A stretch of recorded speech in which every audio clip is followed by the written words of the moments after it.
Fala galera do percurso, esse é mais um vídeo para que você tenha com a gente as melhores dicas nessa reta final do seu percurso. Bom, e a gente vai bater um papo agora sobre algumas coisas, fatos desse ano que estão sendo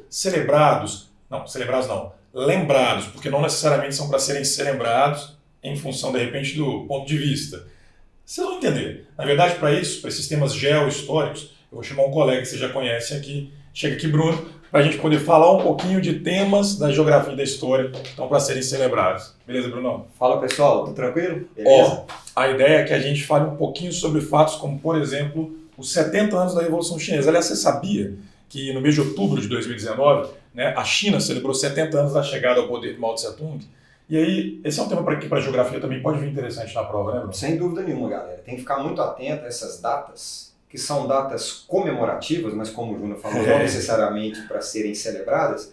Um exemplo aqui é a Revolução Chinesa, né, que foi a ascensão ao poder do modelo socialista, que alguns gostam de chamar de modelo comunista, completando agora 2019, 40 anos. Isso pode ser cobrado na prova de geografia também.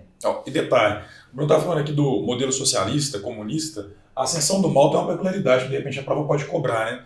Porque assim, se você estudou direitinho, você se lembra que o socialismo e o comunismo foi proposto por Marx, que falava de uma revolução proletária, né, urbana essencialmente, e a China tem a peculiaridade que fez uma revolução de ascensão ao socialismo pela via camponesa, campesina, né? Então talvez essa peculiaridade seja, né, cobrada de vocês em alguma prova, como os vestibulares tradicionais fazem.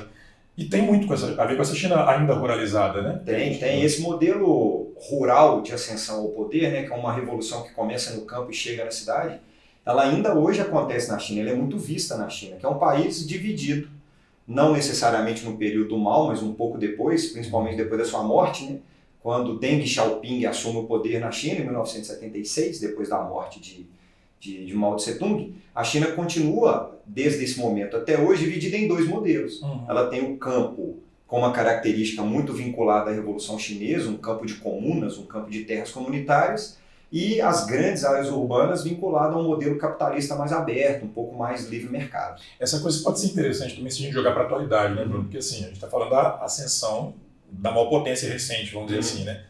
A prova de geografia tende a trazer um pouco dessas transformações, até pelas relações econômicas cada vez maiores entre eu ia falar China e Brasil, mas na verdade China e mundo, de certa forma, né? A China ela passou a ser chamada, especialmente nos anos 80, depois das reformas estruturais na economia feitas por Deng Xiaoping, que o Mao Tse-tung era uma economia mais fechada, uma economia mais soviética, talvez.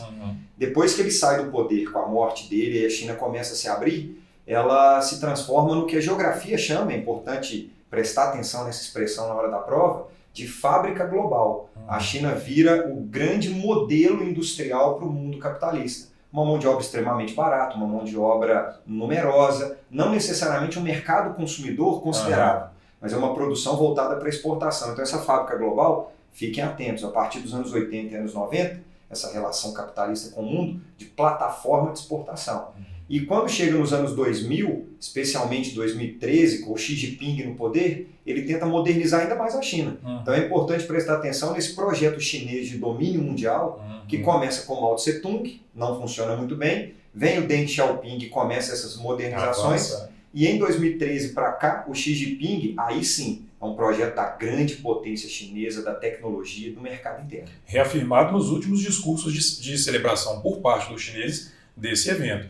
Galera, um detalhe também, alguns vestibulares tradicionais cobram, não sei se o Enem vai trazer, são 70 anos da Revolução Chinesa, da ascensão do socialismo. Mas cuidado, porque tem um capítulo diferenciado da história chinesa, que é a Revolução Cultural. É porque nesse meio tempo Mao Tse-tung é afastado do poder, mas ao retornar ao poder, ele consegue implementar um processo de domínio, digamos assim, até da esfera psicológica da sociedade chinesa, que aí é chamado, né, historicamente, de Revolução Cultural Chinesa. Então cuidado, né, de repente, se houver ali uma daquelas opções pegadinhas, né?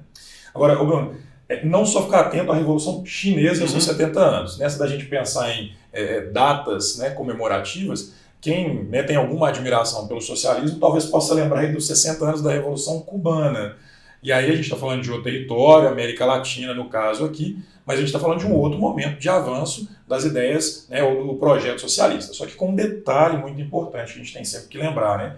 Não se trata de uma revolução feita sobre base das ideias socialistas. é uma revolução social, é uma revolução nacionalista, anti-imperialista, porque é muito anti-americana, mas cuidado porque o projeto inicialmente, né, de Fidel Castro não era a implementação do socialismo. Né? O projeto era uma revolução social, baseada nas ideias de reforma agrária que muita gente hoje em dia chamaria talvez de uma ideia de um capitalismo de esquerda. Exatamente. Né? Muito menos uma proposta socialista e também uma revolução, por que não dizer capitalista, mas uma revolução mais voltada para distribuição e não para concentração. Verdade. E que vai ganhando do tom depois, né? E aí nesse modelo que acontece na Revolução Cubana, é importante chamar a atenção para o caso da geografia, que foi se tornando uma revolução socialista aos poucos, né? Ao longo dos anos 60, virou uma revolução socialista. Que no caso da América Latina, é importante chamar a atenção para isso, que ao longo da Guerra Fria, esse modelo ele foi amplamente combatido. Mas quando a gente chega no século XXI, esse modelo dito socialista, ou talvez por alguns um capitalismo de esquerda mais distributivo, ele volta a acontecer na América Latina de novo. Esse modelo da Revolução Cubana, ele reacende na América Latina, se a gente pensar a partir de 99, com Hugo Chávez no poder na Venezuela, que começa a onda vermelha. Então é importante fazer esse paralelo na prova de geografia, não só no aspecto histórico da Revolução Cubana no contexto da Guerra Fria, mas também quais são as consequências dessa revolução para a América Latina no século XXI, por exemplo, que é essa tal onda vermelha que aconteceu na Venezuela, Bolívia, Brasil, Argentina, Paraguai, Uruguai, Chile e assim por diante. E se a gente volta, é importante lembrar que a Revolução é de 59, e o processo para que, na verdade, Cuba se defina como socialista, ele vai muito por um anti-americanismo crescente que se dá no intervalo de 59 a 61, quando o Fidel vai sofrendo algumas ações ou tentativas de boicotes por parte dos americanos, inclusive a invasão à Baía dos Porcos, né? Uma operação militar que deu errado por parte dos americanos e que aflorou muito esse anti-americanismo, que levou o Fidel à fundação do Partido Comunista e à decretação do país como socialista mesmo. E fica a dica também de vocês lembrarem que em 62 é aquele famoso episódio da crise dos mísseis, né, que é tido e havido por muitos como o ápice da Guerra Fria, ou talvez um dos momentos mais simbólicos, né, do medo nuclear que existiu. Então fica atento a esse processo aí também. Né? E outro aspecto atual também dessa revolução é que quando Trump ascende ao poder nos Estados Unidos, ele reativa alguns aspectos desse momento de embargos e sanções econômicas a Cuba. Por exemplo, tem duas leis, que são leis da época da Guerra Fria, que o Trump levanta novamente, estimulando alguns norte-americanos a buscar juridicamente direitos com relação à Revolução Cubana, que é a Lei Torricelli e a Lei Helms-Burton, que são leis que criam a possibilidade, por exemplo, de recuperação de terras privadas em Cuba, que eram dos norte-americanos, e que foram tomadas pelo governo cubano nessa ideia de imposição ou implementação do socialismo. Então, Trump ele reforça esses embargos a Cuba, inclusive legalmente buscando algumas propriedades que eram de norte-americanos e passaram a ser de Cuba. Isso é importante chamar atenção para um aspecto também mais atual da Revolução Cubana. E que alguns associam uma certa revitalização da ideia da Guerra Fria, né? Depois, por exemplo, de um diálogo que foi sinalizado pelo Obama, né? Que o Trump, de certa forma, volta atrás. Enfim, essa ideia aqui era só para lembrá-los de que nessa reta final do seu percurso, esses temas que talvez o governo não queira lembrar, por se eles tratarem de momentos socialistas, mas que são marcantes na geografia e na história, possam ser trazidos para a sua prova de humanas. Agora, se você quer mais dica, tem aulas do Bruno, tem aulas da nossa equipe História, tem aulas na atualidade para vocês curtirem aqui no percurso. Então, fica com a gente. Valeu, e assiste os outros vídeos.